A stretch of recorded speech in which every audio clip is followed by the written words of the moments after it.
If you're a real estate agent looking to level up your game and save yourself hours of time and be more efficient in your business, you're in the right place, because today I'm going to be revealing 5 genius ways real estate agents are using ChatGPT. Yes, the most powerful tool to crush it in their business and save themselves time. I have been doing this, and whether it's writing listing descriptions, personalized follow-ups, generating marketing ideas, ChatGPT is becoming a total game changer. I use it every day in my business. I use it more than Google now. So if you want to stay ahead of the curve and get more done with less stress, stick around, because these tips will literally blow your mind. Let's get into that video right now. Okay, so I've gone ahead and I've dove into ChatGPT, and what I'd like to share with you is an example of the number one reason why ChatGPT is a total game changer. Now, if you dislike writing the listing descriptions, this is the number one thing I use ChatGPT for in my real estate business, is writing listing descriptions for homes that I'm going to be selling. It's made it a huge difference for me. This is something that I would stress about, is what am I going to say about the house? Okay, how am I going to write this description? And now that I have ChatGPT to write my descriptions, it's made it so much easier. Now, a little bit of context. How do I write this? Well, before I even prompt ChatGPT to write the listing description, I do go ahead and ask the home seller what they think the key features are about their house. And typically what they think is important about the house, they'll repeat a couple of times. So I've documented all of that, and I take those key features and I'm looking for 5 things, so I can chunk it down in the listing description so it's easy to read from a buyer's standpoint or a consumer standpoint. Makes it a little bit easier when you break it 1 to 5. Personally, I believe that anyways. And I prompt ChatGPT with, hey, this is the house address. Here are the 5 main points. It allows the home seller to be happy that they've been heard, that you've listened to what they believe is the key features of their house. And if they don't have 5 things, I'll add 2 or 3 key features that I believe are important for a home buyer to know to come and view the property. Okay, so here's an example of that. Write a listing description for 123 Main Street, pointing out the 5 main key features, 1 being a vaulted ceiling, natural light, updated furnace and AC, windows 2024, completed landscaping, amenities within 5 minutes, and the privacy just outside of town. Write this description for it. And it came up with this really nice description. Okay, I thought, oh, it's a little bit too short. I'm going to add to it. So what did I do? I went down and said, make it a little bit longer, make it sound a little bit more luxurious style too. So it did. It added in very nice words like harmony, elegance, exquisite. And if you read through this prompt, it's a very nice description. But along with that, I said, let's break it into the key 1 to 5 points. Like I said, I'd like to make it more digestible for the consumer to read. So it breaks it down like that. And then from there, I'm like, oh, okay, that all sounds very nice too. I like that. And then from there, I said to make it a little bit longer, because we are allowed up to 2,000 characters in our back system for listing description. So I've created that as well. And it added all of this as well. So it's I can make it a little bit less if I'd like, but it's a nice description that I have, that I can tweak, that I can alter if I would like. If I don't like one of the points, I can replace it, all in under 5 minutes. And I can take this, I cut copy, and I put it into our back system for the listing description. And guess what? The sellers absolutely love it, because it's written better than I could ever imagine, and that the words that I could use, it comes up, it just flows so nice through ChatGPT. I could never come up with the words and the sentences that ChatGPT does. And it's so nice to have this tool to be able to do this. I don't even think about it anymore. I input the information I have, and then I allow ChatGPT to do the work for me for the listing description, which was the number one thing I disliked about listing a property, was writing this description and what I was going to say and how do I make it sound nicely. So now you have the option of using ChatGPT if you would like to, and it's been a total game changer for me in my business to make it a lot easier to write listing descriptions, really nice listing descriptions too, that your home sellers will be happy with, that are intriguing to the buyer as well. Okay, that is the number one reason. Now, the number 2 reason, if you do any type of lead gen, it would be to create workflows. Number 2, creating a workflow. Say in this example, what I have, you can see at the top, if you're running a Facebook ad and you have a buyer's lead guide or a buyer's guide that you're putting out there as the lead magnet, this allows you to create a workflow. So when somebody comes into your CRM, you have a workflow that goes out.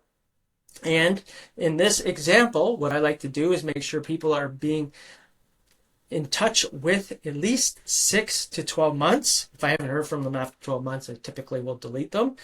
But in this case, in this example, I put email, text, call reminders, 6 months, and within the first 14 days, I would like to have at least 4 calls that go out that I get reminders about. So I call them right away because speed to lead is extremely important. Okay. And then after that, every 2 to 3 weeks, there's at least a touch point for them up to 6 months. So it went ahead and created all of this as an email, text, call, email, text, call. It goes out, it alters that. You can change it too. You could say, I would like within 6 months, I would like 20 text messages, I'd like 20 emails, or I'd like 10 text messages and 30 emails. You can change this, alter this, whatever you'd like. Okay, so this is fantastic. And you can see within the first 14 days, it has 14 touch points. And then after that, it has from 4 to 27. So 27 touch points is created within the first 6 months of somebody coming in your database. 6 of those touch points are going to be calls too. Okay, that's what I typically like to do. And then from there, I said, make a text message that goes out immediately. I highly suggest that when somebody comes into your database in general, text that goes out immediately, an email that goes out immediately, and you get a notification to call them speed to lead, because if you don't contact somebody within 5 to 10 minutes, the chances of you getting in touch with them drops drastically. I don't remember the percentage off the top of my head, but it's extreme. So speed to lead is important because they're right there on their desktop or their mobile, and you can get a hold of them a lot easier. Okay. From there, you could have, they built out like a rough 30-foot view. You could have each one starting to be built out. You can see here, it starts creating this. It says each one. What I would say in the first text message, you say, what sparked the curiosity to download the buyer's guide? Okay. It's a question and sparks engagement because typically that is what we're attempting to do. Okay. However, you can alter these messages however you like, but it will start to create day 1, day 2, day 3, creates all of them. I went down and created, I took one of the emails that it said we're going to be sending out on such and such a day, and I said, write the email for me. So it wrote the email. Boom, it's done. We take it, we cut and copy, and we start building out this workflow in our CRM. Now, if you'd like to learn more about workflows, I can always do a video on that. Comment CRM below in the comments, and I'll create a video around CRM and how to create a workflow within the CRM that I use. I can show you how I do that if you're not familiar with that. So comment below CRM and I'll do that for you for sure in another video.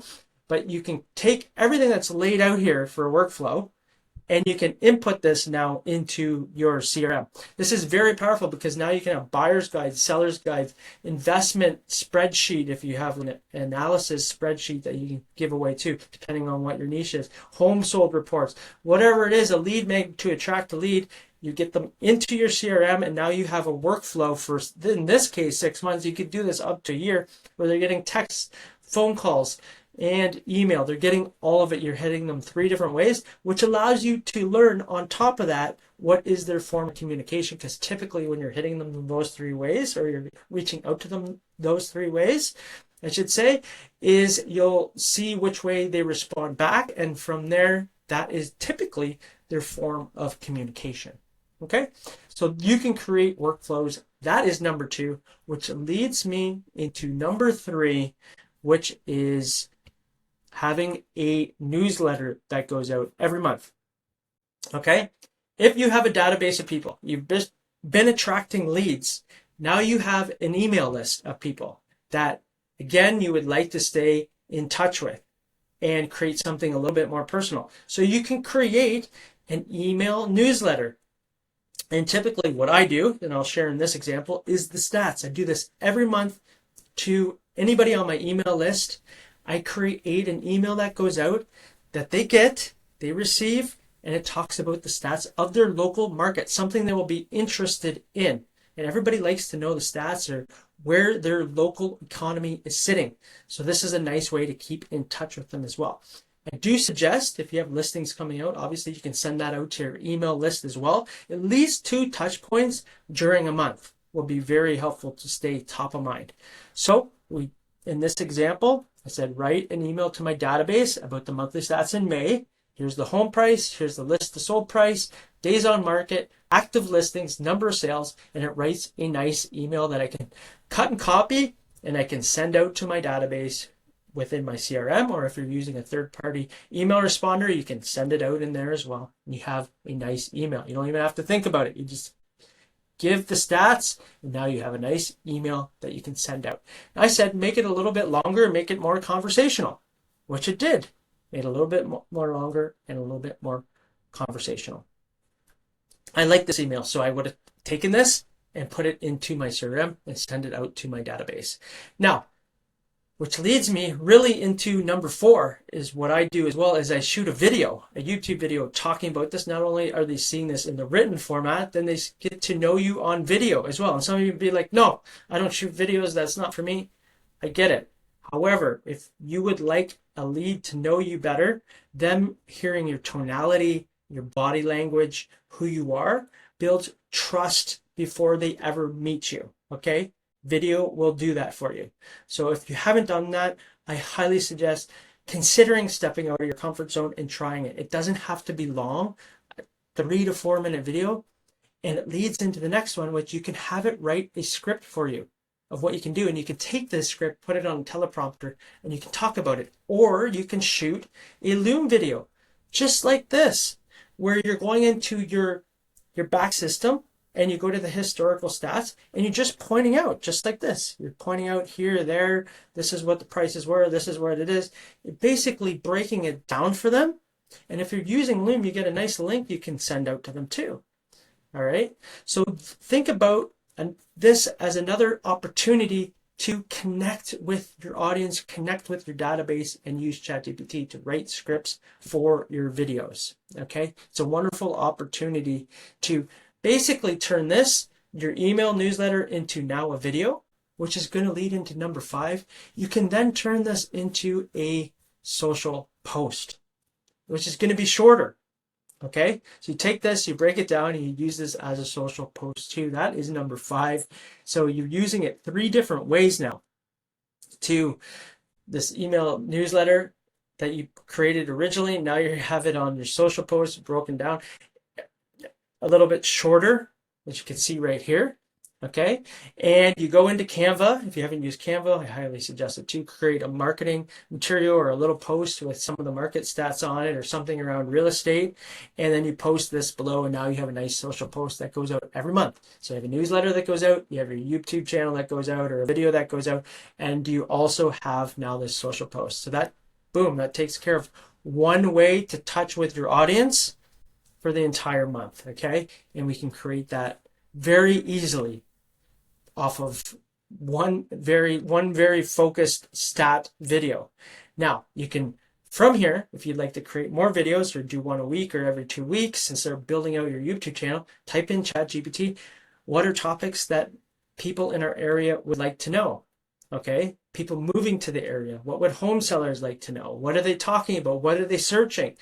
And it'll provide you with as many topics as you would like, and you can create 3 to 5 minute videos around that and post it on your YouTube channel. So that's another option for you. That's a bonus to create a YouTube channel if you would like, with video scripts and headlines and all that stuff already done for you. Ask what clickable headlines are. It'd be all basically done, scripted out for you. You can have more interaction with your audience that you can post on social, to your email list, more touch points, okay? On top of that, another bonus one is writing scripts. You can write scripts for if you're going out door knocking and you're like a little bit nervous to say, what can I say when I first meet somebody at the door, like to introduce myself, and what question can I ask? You can write scripts around door knocking, you can write scripts around cold calling to introduce yourself. You can write expired scripts.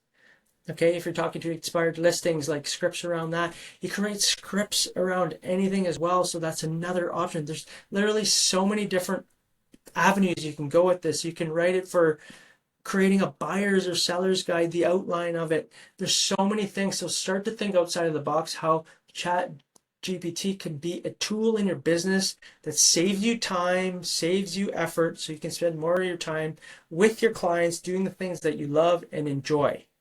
Okay, I know personally it's made my life so much easier and enjoyable too in real estate as well, because I really did not like to write. It's not a strong point or strong suit for me. So this was like a total game changer. I'm on here basically every day, more than I am Google now, and I'm utilizing this in my business as well. Okay. Look, if you liked this video, if you enjoyed it, I would really appreciate, truly, if you could give me a thumbs up, subscribe to the channel, and comment below. Yes, I enjoyed this video. I would love to hear from you, and I will continue to create these videos around real estate so you can get to a six-figure business consistently. Okay, and if you haven't had the opportunity to watch this video right here, how's the market? The most common question we get asked as real estate agents, I highly suggest you watch it. This will make your life so much easier. This is the most common question we get asked in real estate. Watch this video. It's a game changer. Okay? I am Nick Doherty, and I look forward to seeing you on the next video. Bye for now.